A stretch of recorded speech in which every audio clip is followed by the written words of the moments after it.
they got some big SEC series victories, especially for Tennessee. They got a big victory against Kentucky. Kentucky won game number 1, but Tennessee barreled their way with their offense, especially in game number more. Had 3 home runs in that game. So similar to what Travis d'Arnaud did on Friday night against the Rangers, Christian Moore did the same against Kentucky. LSU finally gets on the board on the SEC series. So they defeat Missouri. Similar to what Tennessee did. They won game number 1.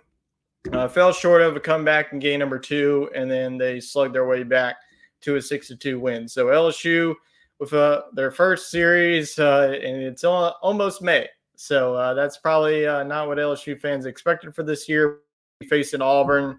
Auburn's not very good, so LSU has a chance to build some momentum before they have Texas A&M, the number 1 team in the country. A&M, they won against Alabama.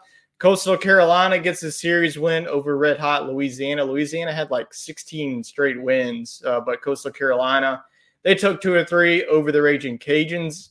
An upset. The California Golden Bears, they swept number 8 Oregon State. So Oregon State playing their way out of a top 8 national seed. So the Beavers went 0-3 against Cal on the weekend. And then a look at your updated top 10. You have number 1 still Texas A&M with a record of 35-5.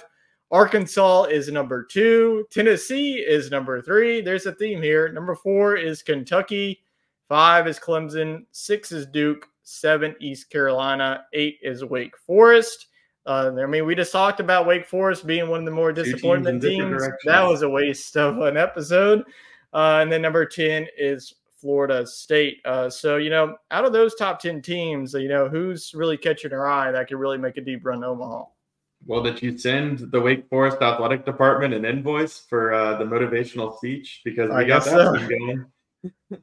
It didn't work out for LSU until this week, that's for sure. No, it didn't. But LSU does have a chance to make some momentum, climb into the SEC tournament.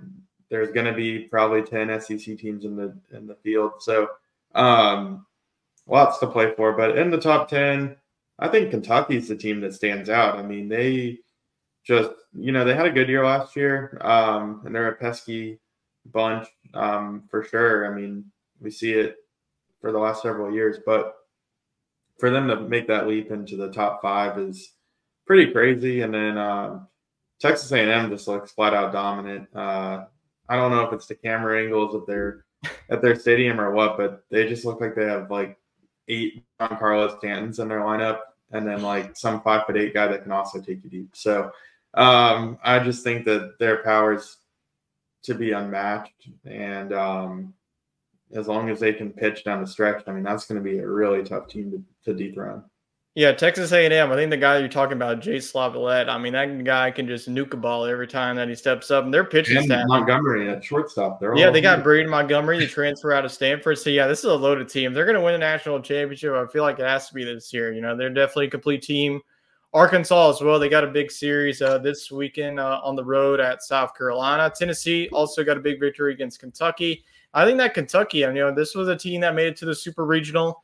They got a lot of experience on that team, but they just got outslugged on Sunday against Tennessee. I think that the ACC too, you look at a team like Clemson, Duke, Wake Forest. If Wake Forest can get it going, their offense is starting to get going, especially with Nick Kurtz. He's starting to figure things out. And also Florida State, that was a team that started out undefeated, like 21-0, 22-0 before they lost. But, so I think that this is a pretty wide open field that's going to be in. So whoever gets in could definitely make it all the way to Omaha. So I think, I think that, honestly, if I would have to say the national champion is either going to be from the SEC to the ACC, I feel like those two teams that really just separated from the pack this year.